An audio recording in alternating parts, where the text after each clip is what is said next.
Vous vous souvenez quand Harry Potter c'était bien? C'était il y a longtemps, hein. Bonjour à toutes et à tous et bienvenue dans cette vidéo dans laquelle on va parler un petit peu des Animaux Fantastiques 3, les secrets de Dumbledore, et aujourd'hui je vais vous dire un petit peu ce que j'en ai pensé. Et oui, je sais, j'arrive un petit peu après la guerre, je suis quasiment sûrement le dernier à faire une vidéo sur les secrets de Dumbledore, mais qu'est-ce que vous voulez, j'ai pas du tout eu le temps avant de le faire. Ça fait maintenant 2 semaines je crois que j'ai vu le film, donc ça a bien eu le temps de mûrir dans mon esprit, et je vais vous dire du coup ce que j'en ai pensé dans cette petite vidéo. Mais avant toute chose, sachez que dans cette vidéo il y aura une partie avec spoil, mais d'abord une partie sans spoil, donc si vous voulez voir le film et que vous ne l'avez pas encore vu, et que vous ne voulez pas être spoilé, bien évidemment, eh bien je vous indique que vous pouvez regarder sans aucun problème la première partie de la vidéo, puisque je vais rien raconter, je ne vais rien dévoiler, des révélations finalement qui apparaissent dans le film. Je vais simplement vous donner un avis un petit peu sur globalement ce que j'en ai pensé, et puis après on passera à la partie avec spoil, pour ceux qui ont vu le film, ou alors qui s'en foutent un peu d'être spoilés, pour rentrer un peu plus dans les détails et pour voir un petit peu vraiment les choses qui sont bien, qui sont pas bien dans ce film, sachant que vous l'aurez compris, moi ça m'a pas beaucoup plu. Et je vais vous expliquer tout ça dans quelques instants, commençons avec la partie sans spoil, c'est parti. Bien. Alors, de quoi est-ce que parle ce film, Les Animaux Fantastiques 3, les secrets de Dumbledore? Donc l'histoire, en fait, ici, c'est que Grindelwald est en train de prendre beaucoup d'importance au sein du monde magique. En gros, il commence à avoir de plus en plus de partisans, et Dumbledore, du coup, avec sa petite équipe, va vouloir l'arrêter. Globalement, il n'y a rien de très surprenant à ce niveau-là. Et en gros, dans ce film, on va assister à une sorte d'élection, en fait, où il va falloir élire le nouveau président de la République magique. Il sera en fait le chef suprême, si on veut, des sorciers, mais du monde entier, donc le leader suprême des sorciers sur toute la Terre. Et évidemment, à cette élection va également participer Grindelwald, puisque Grindelwald, une fois qu'il sera le grand chef de la magie sur Terre, eh ben, il pourra mener à bien son projet qui est d'exterminer les Moldus. Jusque-là, il n'y a rien de très nouveau par rapport à ce qu'on a vu dans les trailers, et aussi par rapport à ce que vous connaissez des livres.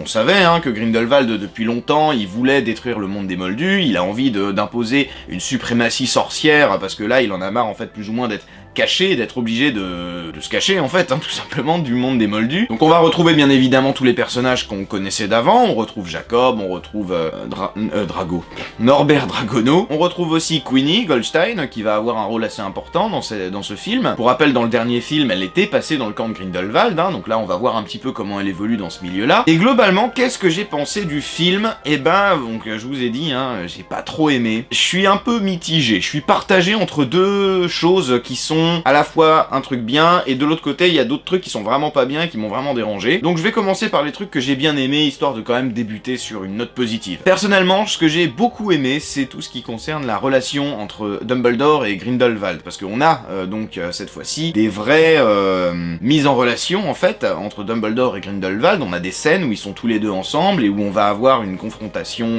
qui ne doit pas être un combat, hein, parce que pour rappel ils ont toujours ce pacte de sang qui les empêche de s'affronter, mais ils vont quand même avoir des confrontations d'idées en fait, où ils vont se rencontrer, où ils vont avoir des moments où ils vont discuter. La relation que le film met en place entre ces deux personnages fonctionne extrêmement bien. Ça pour le coup c'est vraiment très chouette. Je trouve qu'on sent vraiment qu'il y a une complicité à un moment donné, qu'ils ont été très proches et qu'ils sont aujourd'hui quelque part un peu déçus de plus être aussi proches qu'avant. La partie du film que j'ai préférée, c'était vraiment les moments Grindelwald-Dumbledore. C'est vraiment quelque chose que j'ai trouvé très cool. Sachant que l'acteur qui a été choisi, qui a été casté pour reprendre le rôle de Grindelwald, je trouve qu'il est vraiment très bien. Donc cet acteur c'est Mads Mikkelsen. Je trouve qu'on a même un Grindelwald qui est plus crédible encore que ne l'était Johnny Depp. Personnellement, je trouve qu'il est encore meilleur, parce que quand on avait Johnny Depp, c'était vraiment un Johnny Depp, un Grindelwald finalement très suave, très séducteur, etc. Mais, enfin, si on n'est pas trop débile, on voit que c'est un méchant, enfin, ça se voit comme le nez au milieu de la figure que c'est un méchant. Les seules personnes qui pouvaient tomber dans le panneau de ce mec-là, quand il était joué par Johnny Depp, bon bah, c'est des mecs qui ont pas beaucoup comment dire, de lucidité sur ce qu'ils ont en face d'eux, parce que, honnêtement, vous avez un mec qui vous parle comme ça, comme Johnny Depp le fait, c'est un peu évident que c'est un méchant et qu'on n'a pas vraiment intérêt à se mettre avec lui. Il avait ce côté un petit peu narcissique à l'extrême, qui s'adore, etc. et on n'avait pas vraiment envie d'être son pote, je trouvais. Alors que là, Mads Mikkelsen, il le joue d'une manière beaucoup plus politique, quelque part, j'ai envie de dire. C'est-à-dire qu'on a un mec qui a vraiment l'air de porter un projet, en fait. J'ai un projet, suivez-moi et je vais vous convaincre que mon projet c'est le bon. Tel qu'il est joué par Mads Mikkelsen, on comprend pourquoi il a autant de gens qui le suivent et pourquoi il il a autant de gens qui le soutiennent, c'est parce qu'il a cette capacité à convaincre avec une posture, des attitudes qui font que finalement tu pourrais lui faire confiance, quoi. On comprend très bien pourquoi tant de sorciers sont derrière lui. Donc ça, c'est vraiment le côté très bon du film, parce que quand il est méchant, même quand il pique des crises de colère, t'as presque l'impression que c'est justifié. Donc pour le coup, très bonne surprise de Mads Mikkelsen, c'est un acteur qui a vraiment très bien repris le rôle de Grindelwald. Ensuite, dans ce qui fonctionne bien, je trouve que les effets spéciaux sont quand même assez beaux, c'est vraiment très classe, les combats sont très sympas, on a des sorts aussi qui sont des sorts qu'on n'avait pas forcément déjà vus. À un moment donné, il y en a un qui permet d'envoyer un adversaire dans un mur et de l'emprisonner dans le mur, et c'est assez inédit, je trouve ça très intéressant. Il y a des choses qui sont vraiment très bien et qui fonctionnent plutôt pas mal. Alors maintenant, qu'est-ce qui ne va pas dans ce film? À mon avis, c'est l'écriture. Là, on a, je trouve, un très gros problème au niveau de l'écriture. C'est vraiment la chose qui m'a sauté aux yeux, parce qu'il y a vraiment beaucoup de scènes qui sont extrêmement confuses à cause justement du fait qu'on a tendance à passer d'un endroit à l'autre, on sait pas du tout pourquoi ils sont partis là-bas. C'est vraiment pas évident du tout à suivre en fait. Je vous résume ça comme ça, vous avez toute une première moitié du film où les héros vont être dans des endroits différents, à faire des choses différentes, etc. Et toute cette partie-là est extrêmement compliqué à suivre. Déjà d'une part parce qu'on passe vraiment d'un lieu à un autre, d'un personnage à un autre qui n'est pas au même endroit et qui fait pas la même chose sans aucune transition, ou alors c'est vraiment très mal fait, et d'autre part parce que on n'a aucune idée de pourquoi ils font ça. Et au final, ça c'est gênant, et je trouve que c'était un problème qu'on avait déjà dans les crimes de Grindelwald. Il y a vraiment un gros problème avec cette séquence-là. J'en viens même à me demander si les scénaristes, je crois que c'est J.K. Rowling qui scénarise les Animaux Fantastiques, si elle a vraiment la capacité de créer ce genre de situation, à séparer finalement ces héros à plein d'endroits différents pour suivre chaque personne ensuite dans le même laps de temps finalement. Après, autre chose qui m'a vraiment beaucoup dérangé, là pour le coup c'est vraiment, on arrive au plus gros problème, c'est qu'il y a énormément d'incohérences. Je trouve qu'il y a vraiment beaucoup de moments, finalement il y a beaucoup de moments où on va s'abroger un petit peu des règles qu'on avait créées dans la saga Harry Potter, parce que dans Harry Potter il y a des règles sur l'utilisation des sorts qui ont été utilisées, qui ne sont plus les mêmes dans le préquel, dans ce film là du coup, sauf que du coup c'est pas possible de faire ça quoi. Parce que autant si on fait ça dans une suite, on peut jouer sur le prétexte de oui ben on a progressé en magie depuis, maintenant on peut faire ça. Mais sauf que là ça se passe avant, et dans Harry Potter ça fonctionnait pas comme ça. Donc on ne peut pas, je trouve, utiliser certains sorts de cette manière là. Pour le coup par exemple, à un moment donné, c'est un exemple tout bête, mais il y a un personnage qui utilise un porte au loin, et quand il réapparaît à sa destination, il atterrit dans une cheminée. Bah oui mais là on a mélangé deux moyens de transport en fait, parce que les portes au loin c'est les objets,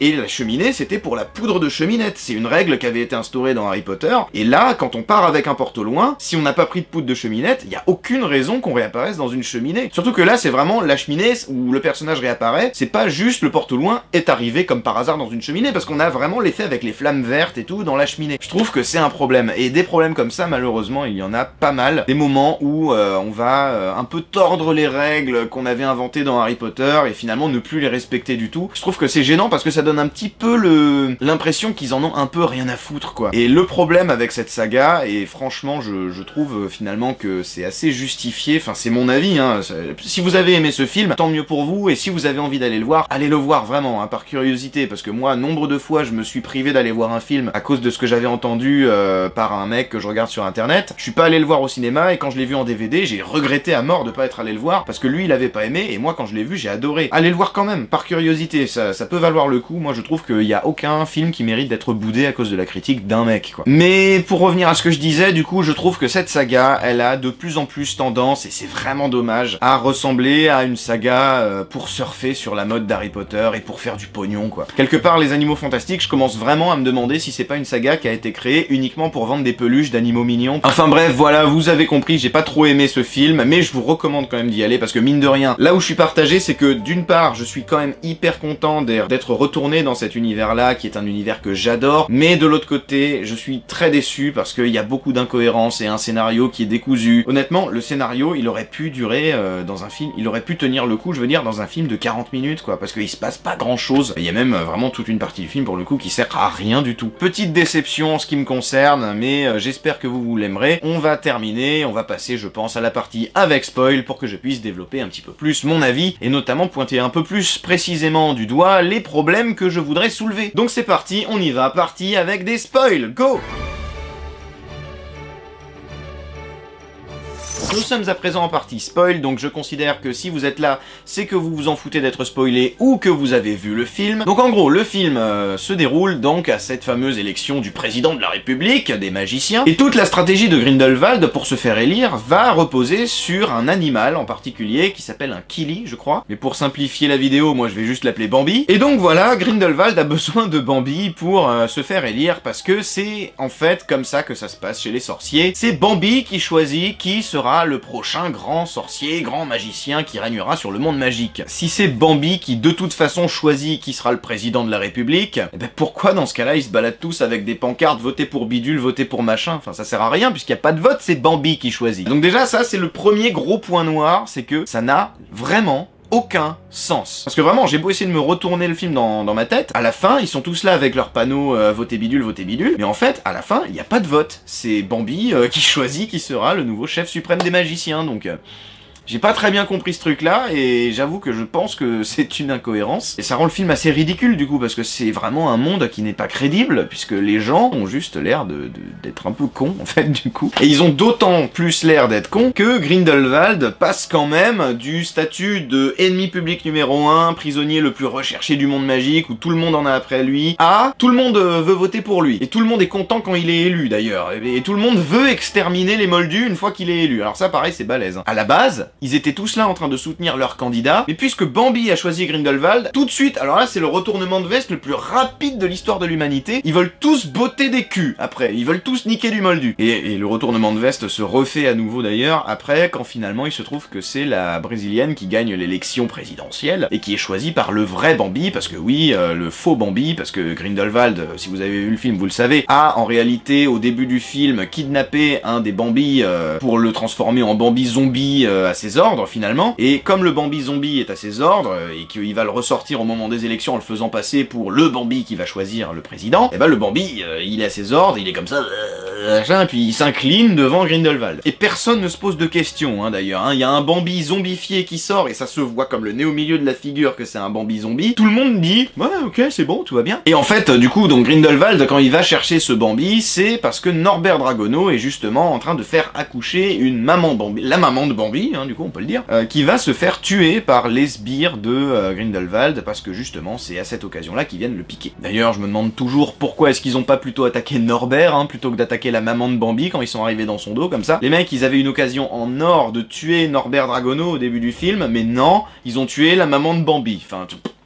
Aucun sens. Et tout ça se fait dans un temps qui est assez bizarrement fichu, et là j'avoue que peut-être que c'est moi qui ai mal compris, peut-être que c'est moi qui ai mal entendu. Je trouve que la chronologie des événements est super bizarre. Super bizarre pourquoi? Parce que je ne comprends toujours pas quand est-ce que se passe ce film par rapport au dernier. Parce que sur internet, à un moment donné, je suis allé voir, parce que j'avais un tel doute que je suis allé voir sur internet quand est-ce que ça se passe, les secrets de Dumbledore par rapport aux crimes de Grindelwald, et apparemment, sur internet, je suis tombé sur ça, c'est que les crimes de Grindelwald, ça se passait plus ou moins en 27, les secrets de Dumbledore, ça se passe en 37, donc a priori, 10 ans plus tard. Sauf que, déjà, il y a aucun acteur, à part Grindelwald, mais c'est normal, il a changé d'acteur, mais sinon, il y a aucun personnage qui donne l'impression d'avoir pris 10 ans dans la tronche. Enfin, je suis désolé, mais c'est un film avec un budget énorme. Donc si vous voulez donner l'impression que ça se passe vraiment 10 ans après, vous pouvez faire un petit peu de maquillage, un petit peu de retouche sur les cheveux, des trucs comme ça. Le budget de ce film est colossal. Donc si vous voulez donner l'impression que ça se passe 10 ans après, bah, allez-y jusqu'au bout, quoi. Mais en plus, à un moment donné, dans le film, je suis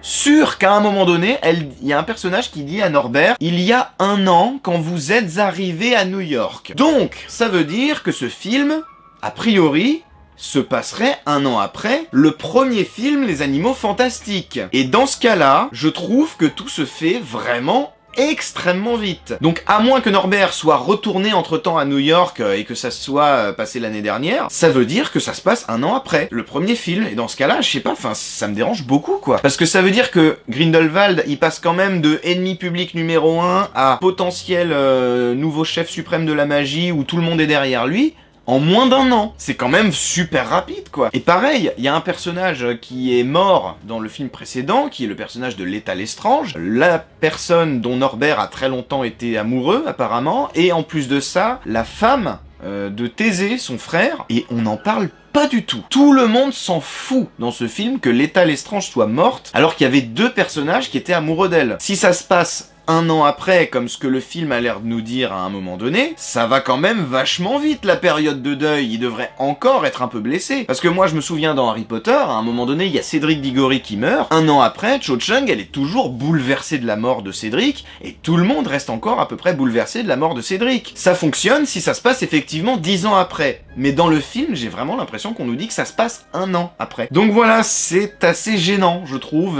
et alors là j'avoue que j'aimerais vraiment beaucoup avoir une explication, donc si dans les commentaires vous avez quelque chose à me dire là-dessus, n'hésitez pas, parce que vraiment cette réplique là, elle m'a vraiment fait l'effet d'une bombe quoi. Je me suis vraiment dit mais attends, mais ça se passe vraiment un an après? Il y a vraiment un souci avec ça quoi. Ou alors c'était vraiment pas clair du tout, ou alors c'est moi qui ai vraiment très mal compris, et dans ce cas là je serais le premier à le reconnaître si quelqu'un m'apporte la preuve devant les yeux que j'ai mal compris. Ah et puis pareil aussi, il y a un autre personnage qui a été introduit dans les crimes de Grindelwald, c'est Nagini. Personnage quand même très important, hein. C'est un personnage qui va devenir le Horcrux de Voldemort, le dernier Horcrux de Voldemort et son acolyte le plus fidèle finalement quelque part. Et là, on n'en a plus rien à foutre. On n'en parle plus du tout en fait de Nagini et je trouve que c'est un gros problème. On avait introduit ce personnage-là, à la fin elle était devenue une gentille apparemment, puisqu'à la fin elle était aux côtés de Dumbledore et de Norbert Dragono. On a envie de savoir pourquoi est-ce qu'elle va ensuite se tourner vers Voldemort et pourquoi est-ce qu'on voit pas l'évolution de ce personnage. Pourquoi est-ce qu'on a l'impression que finalement dans ce film-là il n'a carrément jamais existé. Voilà, ça aussi c'est un problème quoi. On introduit des personnages pour finalement les jeter à la poubelle dans le film suivant. Ça servait à rien de prendre Nagini en particulier, autant prendre une nana qui a une malédictus, qui ne s'appelle pas Nagini mais qui s'appelle Micheline, j'en sais rien. Puis voilà, enfin pourquoi il y avait besoin que ce personnage-là soit Nagini si c'était pour pas réutiliser après? Et pareil, oh là là, mon dieu,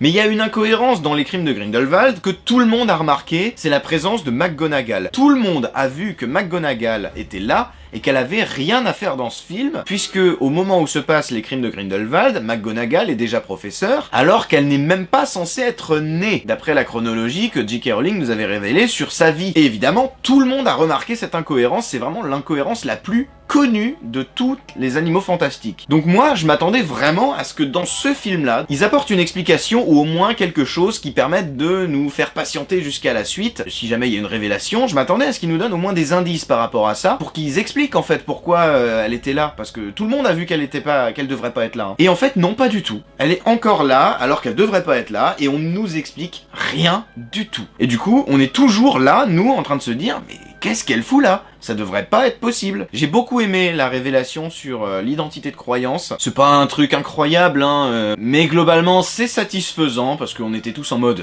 quoi? Comment ça c'est un Dumbledore à la fin des crimes de Grindelwald? Et là on se dit, ah ok, c'est le fils d'Abelforce. Ok, pourquoi pas. Enfin bref, voilà, sur ces bonnes paroles, vous avez maintenant mon avis, vous savez ce que j'ai pensé de ce film. En bilan de cette vidéo, j'ai envie de dire, très content d'être allé le voir, parce que j'ai quand même pas passé un moment désagréable, j'ai passé un moment plutôt sympa, j'étais dans le film plus ou moins tout le long du truc, et je suis content d'être retourné dans cet univers, mais il y a quand même énormément de problèmes, et je trouve, encore une fois, je le redis, hein, mais j'ai l'impression que de plus en plus, que cette saga, elle n'existe que pour faire du blé, et pour vendre des peluches et des gadgets. La baguette de Jacob ne sert à rien, donc je me demande vraiment si c'est pas juste pour créer une nouvelle baguette Noble Collection pour vous la vendre après. Pour moi, c'est vraiment devenu une saga qui ne va nulle part. Ça se voit qu'ils savent pas où ils vont, et d'ailleurs, ils savent tellement pas où ils vont que la suite est même pas encore écrite, et ça, c'est vraiment un gros souci. Harry Potter, quand J.K. Rowling, elle a créé le premier tome de Harry Potter, elle savait déjà tout ce qu'elle allait raconter, hein. Dans le 7, elle savait déjà ce qui allait se passer à peu près. Donc elle avait une vue d'ensemble sur toute l'histoire. Et là, on a vraiment une saga qui se construit au jour le jour, sans aucune anticipation sur ce qui va se passer. Donc voilà, c'est dommage, je pense que cette saga méritait mieux. J'ai beaucoup aimé le premier Animaux Fantastiques, mais encore une fois, si vous l'avez aimé, continuez de l'aimer, y a aucun problème, et expliquez-moi pourquoi vous l'avez aimé dans les commentaires, parce que je pense que ça va me faire du bien de voir pourquoi des gens l'ont aimé, si vous l'avez aimé. Bon, sur ces bonnes paroles, je vais vous laisser, je vous dis à très bientôt. Comme d'habitude, vous le savez, je vous fais des bisous, à la prochaine, c'était Xio. Ciao!